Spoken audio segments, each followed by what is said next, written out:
السلام عليكم ورحمة الله وبركاته. الحمد لله بجميع محامده كلها ما علمت منها وما لم أعلم، وعلى جميع نعمه كلها ما علمت منها وما لم أعلم عدد خلقه كلهم ما علمت منهم وما لم أعلم في كل وقت وحين. الحمد لله الذي تواضع كل شيء لعظمته،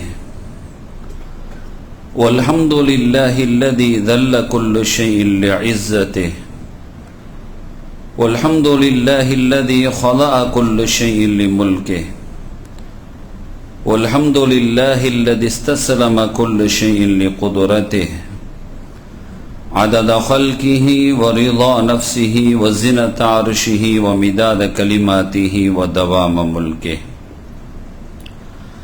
جزا الله عنا نبينا وسيدنا ومولانا خير الأنبياء والمرسلين محمدا صلى الله عليه وآله وأصحابه وأمته وسلم بما هو أهله عدد ما في علم الله ودوام ملك الله. يا أصحاب الوقت أعيذوا بحكم نيابتي عن حكمكم. சங்கைக்கும் மிகுந்த மரியாதைக்கும் உரிய அல்லாஹ்வின் நல்லடியார்களே,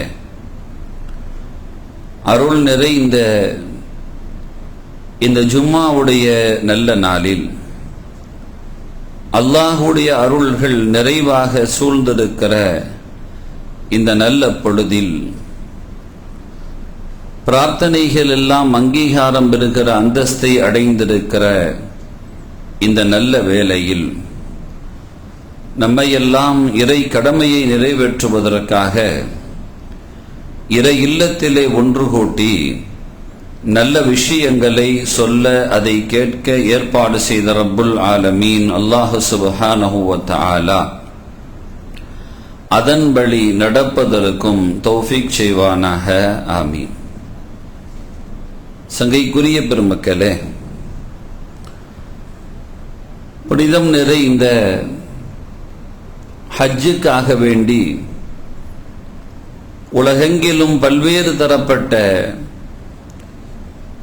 அல்லாஹுவினுடைய அழைப்பை ஏற்று செல்ல நாடி இருக்கிற ஹாஜிமார்கள் அணிவகுத்து செல்கிற அந்த வரிசையில் நமது தாய் திருநாட்டில் இருந்தும் பல்வேறு தரப்பட்ட அந்த அடியார்களுக்கு அல்லாஹு தஆலா அந்த வாய்ப்புகளை வழங்கி இருக்கிறான். ஆனால் கிட்டத்தட்ட 52,000 ஹாஜிமார்கள் அவர்களுடைய எல்லா முழுமையான ஏற்பாடுகளையும் செய்ததின் பின்பு அவர்களுக்கான அந்த வாய்ப்பு இந்த ஆண்டு கிடைக்காமல் போயிருப்பது எல்லோருடைய மனங்களிலேயும் ஒரு சிறு வருத்தத்தை தந்திருக்கிறது என்பதில் எந்த சந்தேகமும் இல்லை. என்றாலும் அப்படி நாடி தன்னுடைய எல்லா முயற்சிகளையும் செய்து கிடைக்காமல் போயிருக்கக்கூடிய இந்த சந்தர்ப்பத்தில் அவர்களுக்கான ஒரு ஆறுதலை இஸ்லாம் தருகிற பொழுது யார் அதற்கான முயற்சிகளை மேற்கொள்வார்களோ அவர்களுக்கான கூலிகள் ஏற்கனவே அல்லாஹ்விடம் எழுதப்பட்டு விட்டது. அல்லாஹ்வினுடைய நாட்டத்தில் அவர்கள் இந்த ஆண்டு ஹஜ் செய்கிற வாய்ப்புகள் பெறாமல் போயிருப்பதுதான் இப்பொழுது நடந்திருக்கிறதே தவிர கூலிகள் என்பது அவர்களுக்கு கிடைத்து விடுகிறது.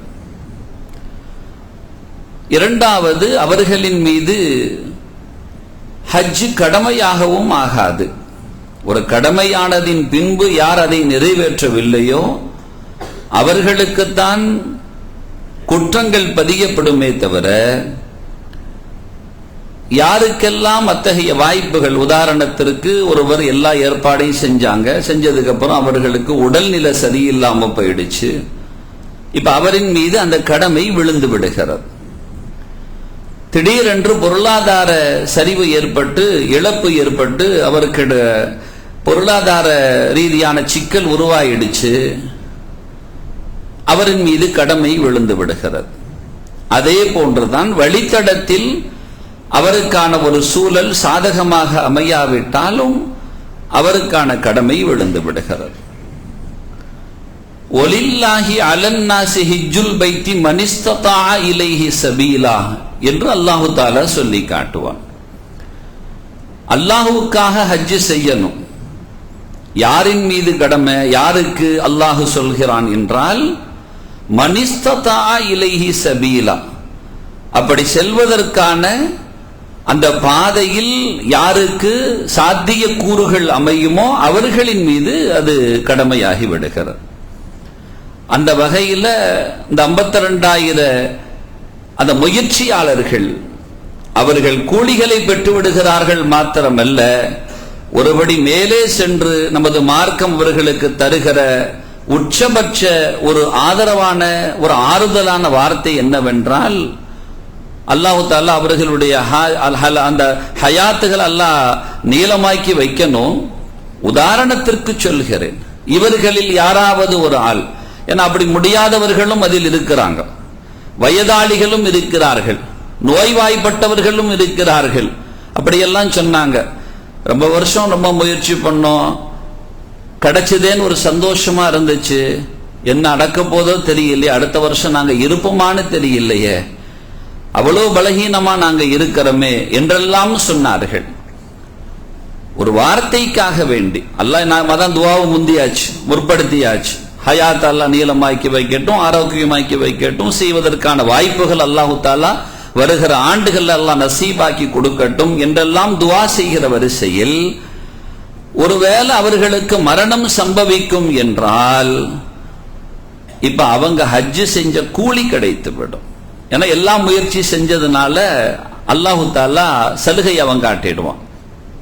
அல்லாஹு சுப்ஹானஹு வ தஆலா யாரெல்லாம் அத்தகைய ஒரு நாட்டத்தை கொண்டு கிடைக்காமல் போனதோ, இல்ல வருகிற ஆண்டுகள் போவோம்னு சொல்லி யாரெல்லாம் இந்த ஆண்டை முடிவு செய்து வைத்திருக்கிறார்களோ, சில சூழல்களால் அது தாமதமாகி நிற்கிறதோ, அல்லது யாருடைய மனங்களில் எல்லாம் தனக்கு பொருளாதார வசதிகள் வாய்த்தும் உடல் ரீதியான ஆரோக்கியங்கள் பெற்றும் எல்லாமே சீராக இருந்தும் மனசுல ஒரு உந்துதல் வராம, அப்படி நிறைய பேர் இருக்கிறாங்க. எல்லா வாய்ப்பும் இருக்குது, ஆனா இருந்தாலும் மனசுல அந்த ஆசை வரல, ஹஜ் செய்யணுங்கிற ஆசை வரல. அப்படி இருப்பார்களோ அல்லாஹு தஆலா அவர்களுக்கெல்லாம் வருகிற ஆண்டுகள் அல்லாஹு தஆலா அவர்களுக்கு அந்த ஹஜ்ஜுகளை நசீபாக்கி வைப்பானாக. நமக்கும் அந்த வாய்ப்புகளை தந்தருள் புரிவானாக. மரணிப்பதற்கு முன்பாக 5 கடமைகளையும் நிறை செலுத்திய நல்லூர்களாகவே நாம் விடைபெற அல்லாஹ் அருள் செய்வானாக. அது பாக்கியம். அவன் சமூகத்திற்கு செல்வது என்பது பாக்கியம். இப்ப தொழுக வந்திருக்கிறோம், இது அல்லாஹ் நமக்கு செய்திருக்கிற பாக்கியம். நமது முயற்சிகள் எதுவும் இல்லை. நாமளா எந்திரிச்சு நாமளா முயற்சி பண்ணி வந்தோன்னு நாம மேலோட்டமாக சொல்லிக் கொள்ளலாமே தவிர அவனுடைய தலத்திற்கு கொண்டு வந்து அமர்த்துவது அது அவன் செய்கிற பாக்கியம். ஏன்னா ஆளுமைகள் எல்லாம் அவன் கல்போடு தான் செலுத்துவான், உறுப்புகளோடு அல்ல, கல்போடு செலுத்துவான். அந்த கல்வின் உந்துதல்கள் தான் உறுப்புகளை செயல்படுத்தி கொண்டு வந்து சேர்க்கும். நான் மனசுல நினைச்சேங்க அதனால வந்துட்டேன், மனசுல நினைச்சேன் அதனால பேசினேன், என் உள்ளத்துல ஆசை வந்தது அதனால செய்தேன் என்றுதான் நாம் சொல்கிறோம். எங்க திடீர்னு அவ்வளவு பெரிய தர்மம் செஞ்சாக, அவர்கிட்ட போய் கேட்டா ஒரே வார்த்தை சொல்லிடுவாங்க, மனசுல அப்படி ஒரு எண்ணம் வந்துச்சு, என்னால பொறுக்க முடியல, நான் அந்த தர்மத்தை நான் செஞ்சேன் அப்படின்பார். இந்த காரியம் செஞ்சீங்க, என் கல்புல அப்படி வந்துச்சு மனசுல அப்படின்னு. அப்ப மனதை ஆளக்கூடியவன் அல்லாஹ். அப்ப அவன் தான் கல்புல போடணும். அத்தகைய பாக்கியத்தை அல்லாஹ் தந்திருக்கிறான். அப்படிப்பட்ட ஒரு ஆளுமை மிக்க உள்ளமாக அல்லாஹு தஆலா ஆட்சி செலுத்துகிற இடமாக இருக்கிற அந்த உள்ளத்தை அல்லாஹு தஆலா அவன் யாருக்கு நாடுகிறானோ அவர்களுக்கு அதை வசப்படுத்தி கொடுப்பான். அது நட்புகளாக இருந்தாலும் சரி, அவனின் தொடர்புகளாக இருந்தாலும் சரி. அல்லாஹு தஆலா நமது உள்ளத்தை எல்லாம் நல்வழியின்பால் மாத்திரமே அல்லாஹ் திருப்பி விடுவானாக. ஸல்லல்லாஹு அலைஹி வஸல்லம் அப்படி துஆவை கேட்பாங்க. அல்லாஹும்ம யா முஸர்ரிஃபல் குலூப் அப்படின்னு கேட்பாங்க. இன்னொரு வார்த்தையில அல்லாஹும்ம யா முகல்லிபல் குலூப் அப்படிம்பாங்க. ஏன்னா ஸல்லல்லாஹு அலைஹி வஸல்லம் சொல்றாங்க யுகல்லிபுல்லாஹு மா யஷா அப்படின்ட்டு. அல்லாஹு தஆலா மனித உள்ளங்களை அவனுடைய இரு விரல்களுக்கு இடையில் வைத்திருக்கிறான்னு ரசூலுல்லாஹ். இது எல்லாமே நாம் புரிகிற விதத்தில், நாம் உணர்ந்து கொள்கிற விதத்தில் சொல்கிற ஓமானம் என்பதை புரிந்து கொள்ள வேண்டும்.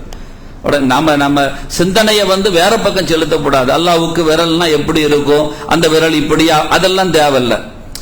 நம்ம அறிவுக்கு புரிஞ்சுக்கிற மாதிரி ஸல்லல்லாஹு அலைஹி வஸல்லம் சில ஓமானங்களை சொல்லுவாங்க. அதுல அல்லாஹ் மா பைன இஸ்பஇர் ரஹ்மான், நாங்க நமது உள்ளம் அல்லாஹ்வுடைய இரு விரல்களுக்கு இடையில். ஏன்னா இதை நாம திருப்புற மாதிரி யுகல்லிபுல்லாஹு மா யஷான், அவன் எப்படி விரும்புகிறானோ அப்படி அவன் திருப்பி விடுவான். சிலர்களை நன்மையின்பால் திருப்பி விடுறான், சிலர்களை தீமையின்பால் திருப்பி விடுறான். நன்மையின்பால் திருப்பி விட்டவங்க பாக்கியசாலிகள், தீமையின்பால் திருப்பி விட்டவர்கள் துர்பாக்கியவான்கள். அல்லாஹ் தஆலா நம்மளை எல்லாம் பாக்கியவாளர்களாக ஆக்குவானாக. அப்ப அவன் திருப்பி விடுவான். அதனாலதான் ரசூலுல்லாஹ் கேட்பாங்க அல்லாஹும்ம யா முஸர்ரிஃபல் குலூப் சர்ரிஃப் குலூபனா, அல்லாஹும்ம யா முகல்லிபல் குலூப் சப்பித் குலூபனா அப்படிம்பாங்க. எதுல? அலா தாஅத்திக, யா அல்லாஹ் உன் வழிபாட்டின்பால் எங்கள் உள்ளங்களை நீ திருப்பி விட்டுரு அப்படிம்பாங்க.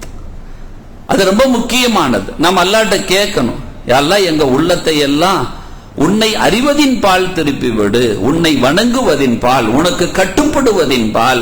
ஏன்னா எங்கள் உள்ளங்கள் உன் கரத்தில் இருக்கிறது, நீ நாடிய விதத்தில் திருப்புகிறாய்.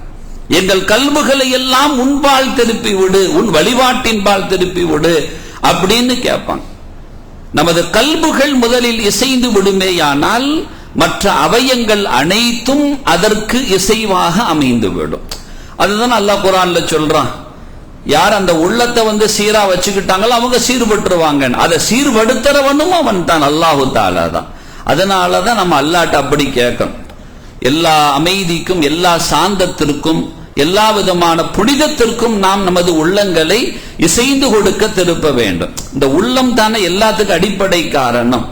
ஒரு நலவின் பால் செய்ய தூண்டுவதும் தீயதின் பால் அவனை ஈடுபட வைப்பதும் உள்ளம் தான் காரணம். அதனாலதான் ரசூலுல்லாஹ் அந்த வார்த்தையை கேட்பாங்க, அல்லாஹும்ம யா முகல்லிபல் குலூப், உள்ளத்தை திருப்புறவனே சப்பித் கல்பி அலா தீனிக. அப்ப இறுதி கடமை அழகான ஒரு வணக்கம். அல்லாஹ் தஆலா இந்த அடியார்களுக்கு அதை நிறைவாகவே கொடுத்திருக்கிறான். இரண்டு காரணங்களால், ஹாஜின்னு ஒரு ஆளுக்கு சொல்லிடுவாங்க, இரண்டு காரணங்களால். ஒன்றாவது என்னன்னா, அவர் அந்த இறுதி கடமையை நிறை செலுத்துகிறார், அதனால ஒரு பேர் வழங்கப்படுகிறது. இரண்டாவது காரணம், அதான் மிக முக்கியமான காரணம், வாழ்வில் ஒருமுறை செய்கிற காரணத்தினால். அதனால ஹாஜிங்கிற பேர் அப்படி பிரபல்யம் ஆயிடுச்சு. தொழுகிற ஆளுக்கு முசல்லீன் பிரபல்யமாகல, நோம்பிடிக்கிற ஆளுக்கு சாயிமுன்னு பிரபல்யமாகல, ஜக்காத்து கொடுக்கிற ஆளுக்கு முசக்கீன்னு பிரபல்யமாகல. ஆனா ஹாஜியாருக்கு மாத்திரம் ஹாஜின்னு பிரபல்யம் ஆயிடுது. காரணம் என்னன்னா, அது ஒரு முறை தான் கடமை, மற்ற எல்லாமே கடமை மூத்தா போற வரைக்கும் கடமை செஞ்சுக்கிட்டே இருக்கணும். அதை அப்ப அல்லாஹு தஆலா இது என்ன பண்றான்னா, ஒரு பாக்கியமான தலத்திற்கு தன்னை அவன் அந்த அடியார்களை அழைக்கிறான். மஹ்ஷரை நினைவுபடுத்துகிற அழகான மன்றம் அது. 5 நாட்கள் செய்கிற அந்த அவர் வணக்கம், ஆனால் பல சிரமங்களை உள்ளடக்கிய வணக்கமும் கூட. அந்த தலத்திற்குள்ளால் நமது கால்களை பதிய வைப்பது அல்லாஹ் செய்திருக்கிற பெரும் பாக்கியம். யாருக்கெல்லாம் அந்த வாய்ப்புகள் அமைந்ததோ அவர்கள் அதை உணருவார்கள். பலமுறை சென்றவர்கள் கூட அந்த தலத்தில் கால் வைத்து அந்த கஅபத்துல்லாவை ஏறெடுத்து நேராக நிமிர்ந்து பார்க்கக்கூடியவர்கள் யாரும் கண்ணீர் சிந்தாமல் இருக்க மாட்டார்கள். இவ்வளவு அப்பமாவது பழைய காலத்திலேயாவது காபாக்களை போட்டோல தான் பார்க்கணும், அதுல பார்த்து அப்படி ஆனந்தம் அடைவார்கள். இன்னைக்கெல்லாம் அப்படி இல்லை. இப்ப என்ன சிச்சுவேஷன், அங்க எவ்வளவு கூட்டம் நின்றுகிட்டு இருக்குங்கிறத இங்க இருந்து என்ன செய்யறாங்க, அங்க போன் பண்ணி சொல்றாங்க. கூட்டம் கம்மியா இருக்கிற மாதிரி தெரியுது, முடிஞ்சா இதை வாய்ப்பை பயன்படுத்துங்க போங்கோங்கிறாங்க. அப்ப நேரடியாக இங்கிருந்து பார்த்து கொண்டிருக்கிறார்கள். இவ்வளவு விஷன்ஸ் அமைந்த பின்பும் கூட இன்னைக்கும் அந்த காபத்துல்லாவை பார்த்தால் கண்ணீர் சிந்ததான் முடியும். கண்ணீர் சிந்தாதவங்க இருக்க முடியாது.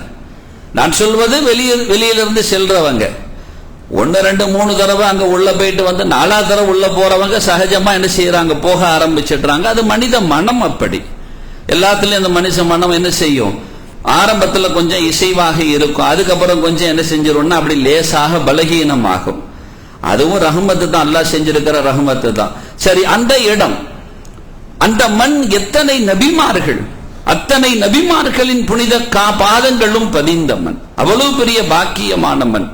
தஜ்ஜால்கள் உள்ளே வர முடியாத மண்ணும் கூட. ஸல்லல்லாஹு அலைஹி வஸல்லம் சொல்றாங்க, அவன் போக முடியாத மண்ல நாம போகாம இருக்க கூடாது. இல்ல நாம தஜ்ஜால் வாரிசா இல்லையல்ல.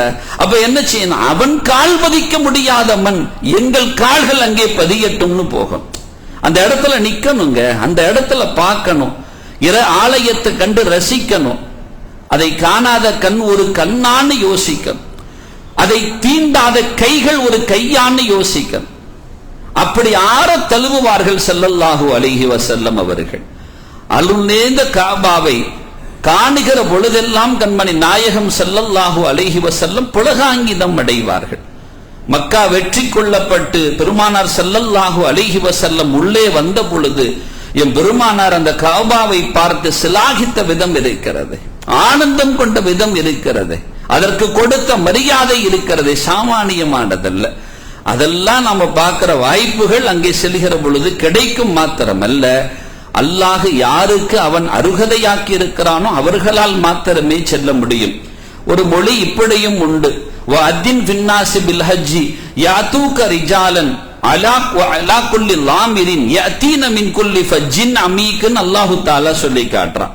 நபி இப்ராஹிம் அலைஹிஸ்ஸலாத்தை அழைப்பொலி கொடுக்க சொன்னப்பட்ட பொழுது அவங்க கேட்டாங்க, இங்கிருந்து அழைத்தால் யாருக்கு அது கேட்கும்?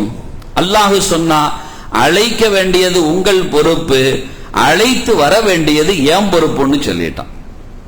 அதை நாங்க போய் நான் சேர்த்து வச்சுக்கிறேன்ட்டான். நீங்கள் அழையுங்கள், அதை சேர்த்து வைப்பது என் பொறுப்பு. இது நமக்கு இன்றளவும் கூட. முந்த நாள் பேசிட்டு இருக்கும் பொழுது பக்கத்துல ஒரு ஆள் நின்று பேசுறார்.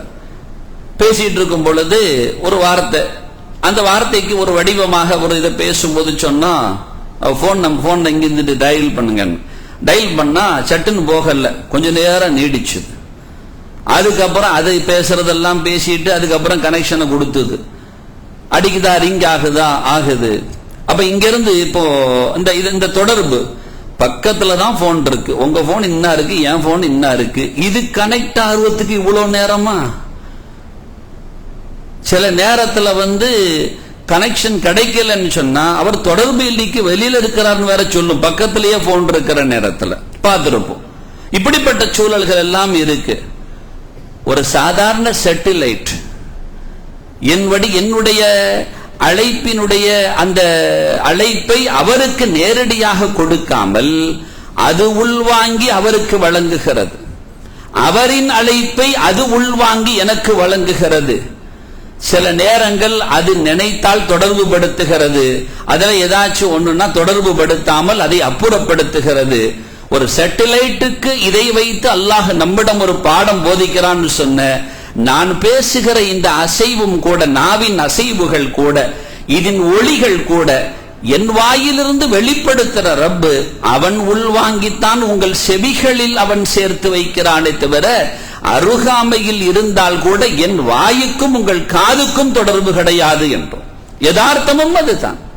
இந்த நாவுக்கும் அந்த காதுக்கும் எந்த தொடர்பும் கிடையாது. இப்ப நான் பேசுறேன், இதுல வழங்குது, நேரடியா வழங்கலாம், என்ன வழங்கினாலும் சரி, அது நேரடியாக உங்க காதுல பூருமானா போறாது. என்னிடமிருந்து அந்த ஒளியை இறைவன் உள்வாங்கி அதை உங்க காதுல கொண்டு சேர்க்கிறது அவன் தான், ரப்பு தான் சேர்க்கிறான்.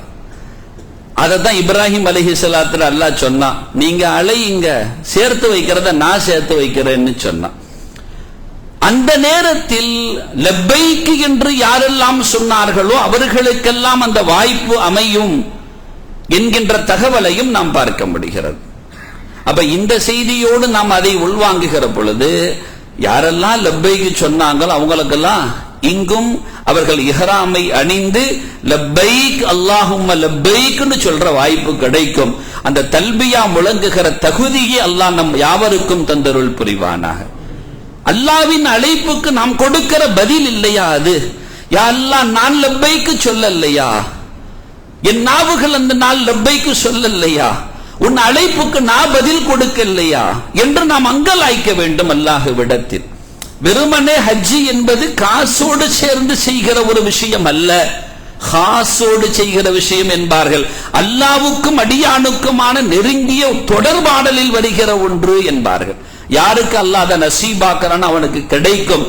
ஆனா உள்ளத்தில் அந்த ஆதங்கம் பிறக்க வேண்டும் பாங்க.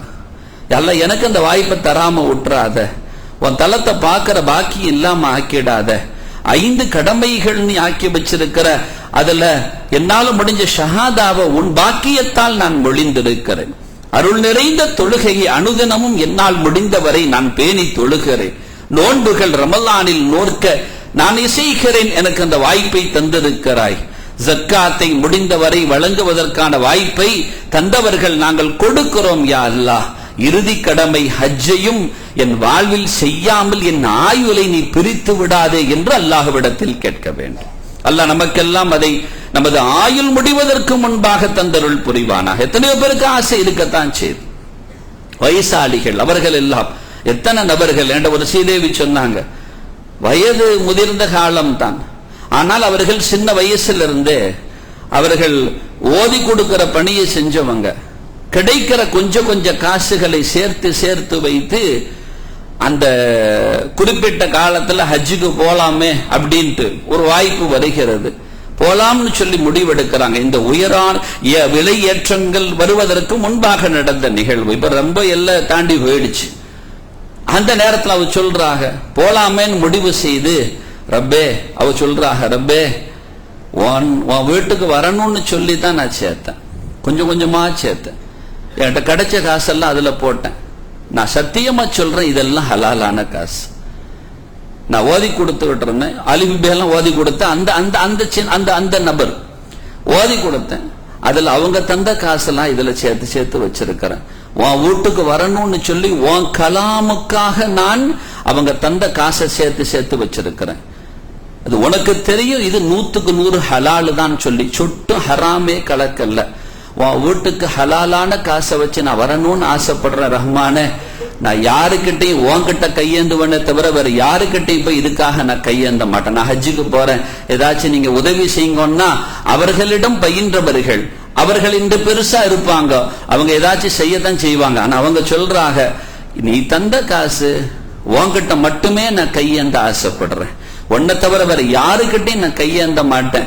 இப்ப இவ்வளவு தேவைன்னு சொல்றாங்க, நான் 3 முட்டையில சேர்த்து வச்சிருக்கிறேன், இதுல அந்த காசு இருந்தால் உன் தலத்துக்கு வருவேன், இல்லன்னா நான் வர முடியாது யா அல்லாஹ், இப்போ எனக்கும் பலகீனம் ஆயிடுச்சு அப்படின்னு துவாலாம் செஞ்சுட்டு அந்த ஸ்ரீதேவி கண்ணீர் மல்க சொன்னார்கள். 3 முட்டிகளையும் உடைத்தால் அன்று ஹஜ்ஜுக்கு செல்ல வேண்டிய காசு எவ்வளவு என்று அரசாங்கம் நிர்ணயித்திருந்ததோ அந்த காசுக்கு கொஞ்சமும் கூடாமல் குறையாமல் அப்படியே இருந்ததுன்னு அந்த ஸ்ரீதேவி சொன்னார். அவன் நாடு நம்ம கொடுத்துருவான், ஆனா முதல்ல நாட்டத்தை வைக்க, அந்த பாக்கியத்தை நாம சுமக்க, நானும் லப்பைக்குன்னு சொல்லணும்னு ஆசைப்படணும்.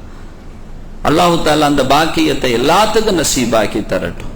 அதை பார்க்க பார்க்க பரவசம், செல்ல செல்ல ஆனந்தம். ஒரு முறை சென்றவர்கள் பலமுறை செல்வதற்கான அந்த அந்த துடிப்பு இருக்கும். இருப்பதினால் தான் ரசூலுல்லாஹ் சொன்னாங்க கஃபாரான்னு சொன்னாங்க. ஒரு முறை ஹஜ் சென்றவர் மறுமுறை செல்வதாக இருந்தால் சென்றால் இடைப்பட்ட நாட்கள் கஃபாராவாக அமையும், பாவ மன்னிப்பாக அமையும். நாங்க அல்ல உம்ரா இருக்கு, அடுத்த உம்ரா செய்யறாங்க, இடைப்பட்ட காலங்கள் கஃபாராவாக அமையும்னு சொன்னாங்க. அந்த வாய்ப்புகள் எல்லாம் அதில் அமைந்திருக்கிறது. எவ்வளவு பெரிய பாக்கியம்! அரஃபா மைதானத்தில் சங்கமமாகுவது சாதாரண விஷயமா? அல்லாஹு அக்பர். அல்லாஹுவினுடைய மஹ்ஷரை அல்லவா அது நினைவுபடுத்தி காட்டும். ஷைத்தான் தலையில் மண்ணை வாரி போட்டுக் கொள்கிற ஒரு நாள் உண்டு என்றால் அது அரஃபாவுடைய நாள். ஒட்டுமொத்த தன்னை மண்ணையும் தலையில் வாரி போட்டுக் கொள்வானாம் அந்த இப்லீஸ், போட்டுக்கொண்டு சொல்வானாம் ஒட்டுமொத்த மாந்தர்களையும் வழிகெடுக்க நாடி நரகத்தில் நுழைக்க நான் செய்த முயற்சிகள் எல்லாம் பயனற்று போனது. இன்று இவர்களுக்கெல்லாம் அல்லாஹ் அனைத்து மன்னிப்பையும் கொடுக்க வல்லவா நிறுத்தி வைத்திருக்கிறான். எல்லாரையும் மன்னிக்கிறானேன்னு சொல்லி அவன் தலையில மண்ணவாரி போட்டுக் கொள்வானா அரஃபாவுடைய நாளில்.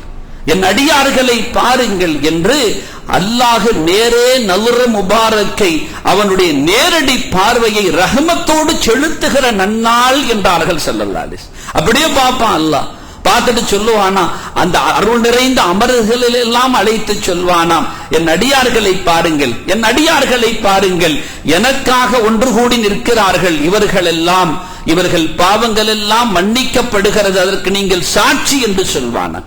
ஏன் அமரர்களை கூட்டு சொல்றான்னு அறிஞர்கள் சொல்லுவாங்க. ஏன் அமரர்களை கூட்டு அல்லாஹ் அந்த வார்த்தையை சொல்றான்? என் அடியார்களை பாருங்கள், எனக்காக உள்ளவர்கள், அவர்கள் எல்லாம் பாருங்கள், 2 ஆடை புழுதி பறந்த நிலை, தன்னிலை மறந்து 2 கரங்களை உயர்த்தி கண்கள் எல்லாம் கண்ணீரை சிந்த ரப்பின் பால் அடிமையாகவே நின்று கொண்டு இறைஞ்சு கொண்டிருப்பார்கள். அவங்கள பார்த்து அல்லாஹ் சொல்லுவான், அந்த மலக்குகளை அழைச்சி அல்லாஹ் இவங்களை காட்டி சொல்லுவானா, எதற்காக வேண்டிங்கிறது அறிஞர்கள் சொல்லுவாங்க.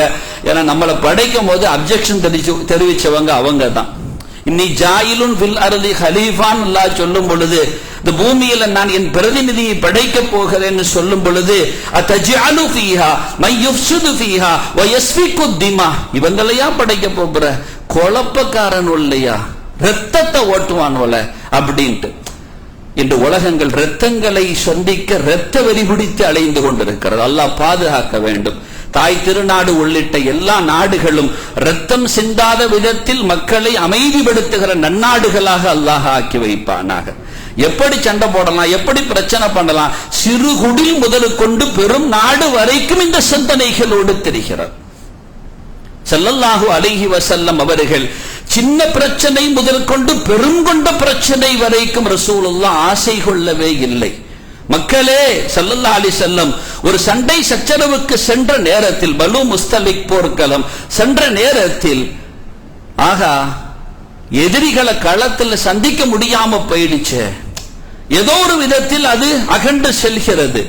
சிலர்கள் அங்கலாய்த்துக் கொள்கிறார்கள் தோழர்களில், எதிரிகளை சந்திக்க முடியாம போயிடுச்சு. இந்த வாசகம் ரசூலுல்லாஹ்வுக்கு செவியில் விழுகிறது, அவர்களின் காதில் போய் செய்தி சேருகிறது. ஸல்லல்லாஹு அலைஹி வஸல்லம் சொன்னாங்க, அருள் நிறைந்த தோழர்களே, அடக்கமாக ஒன்றை சொல்லுகிறேன், கேட்டுக்கொள்ளுங்கள், நீங்கள் என்றும் இதை ஆசை கொள்ளவே கூடாதுன்னாங்க. எதிரிகளை சந்திக்கணும், இதை ஆசை கொள்ளவே கூடாது. அவர்கள் உங்களிடத்தில் வரம்பு மீறி நடந்து கொண்டால் கூட நீங்கள் அமைதியோடு தான் எதையும் அணுக வேண்டுமே தவிர, அகிம்சை வழியில் செயல்பட வேண்டுமே தவிர, முடியாத கட்டத்தில் தற்காப்புக்காக இறங்க வேண்டுமே தவிர, உங்கள் மனங்களில் இந்த எண்ணம் வரவே கூடாது என்று ஸல்லல்லாஹு அலைஹி வஸல்லம் சொன்னார்கள். அவ்வளவு பெரிய பெருமானார் ஸல்லல்லாஹு அலைஹி வஸல்லத்தினுடைய அழகான அணுகுமுறைகள் இருக்க, சின்ன வீட்டில இருந்து அங்கேந்து ஆரம்பிக்கிற இது முதற்கொண்டு எல்லாத்தின் மீதும் கருவறுக்க துடிக்கக்கூடிய ஒரு அருவருப்பான குணம் என்பது தனிநபர் முதற்கொண்டு நாடாளும் யாருக்கும் வரவே கூடாது. அல்லாஹ் பாதுகாப்பானாக. நமது நாட்டினுடைய நிலைகளை அல்லாஹ் சீர்படுத்துவானாக. சிறுபான்மை மக்கள் முதற்கொண்டு பெரும்பான்மையாக யாரெல்லாம் வாழ்கிறார்களோ அழகான முறையில் பரஸ்பர உறவுகளோடு வார அல்லாஹ் அருள் செய்வானாக. குறிப்பாக அண்டை நாடுகளோடு அழகிய முறையில் உறவாடல்களையும் தொடர்பாடல்களையும் வைத்துக் கொள்கிற விதத்தில் அல்லாஹு தாலா சீரான சூழல்களை அமைத்துக் கொடுப்பானாக. அண்டை வீட்டை கூட்ட நீங்கள் சண்டை வீட்டாக்கிக் கொள்ளாதீர்கள், அவர்களோடும் அணுகிக் கொள்ளுங்கள் என்று சொன்ன அழகிய வழி நெறி இருக்க, நாடுகள் விரோதம் கொள்வது என்பது நல்ல வழிகளுக்காக அமையாது என்பதை உத்வேகமாக புரிந்து கொண்டு உள்வாங்கி செயல்படுகிற உத்தமர்களாக நாடாளும் தலைவர்களை அல்லாஹ் ஆக்கி அருள் புரிவானாக. ஹஜ்ஜுக்கான பாக்கியங்களை இவ்வாண்டு சுமந்தவர்களுக்கு அவர்கள் எல்லா விதமான லேசுகளோடும் அவைகள் அமைய அருள் செய்வானாக. கிடைக்காத நபர்களுக்கு அந்த வாய்க்காத பொழுதுகள் அப்படியே சென்று விடாமல் வருகிற ஆண்டில் அல்லாஹ் அந்த பாக்கியங்களை நிரப்பமாக கொடுத்தருள் புரிவானாக. ஆமீன் யா ரப்பல் ஆலமீன். வ ஆகிரு தஅவானா அனில் ஹம்துலில்லாஹி ரப்பில் ஆலமீன். வஸ்ஸலாமு அலைக்கும் வ ரஹ்மத்துல்லாஹி வ பரகாத்துஹு.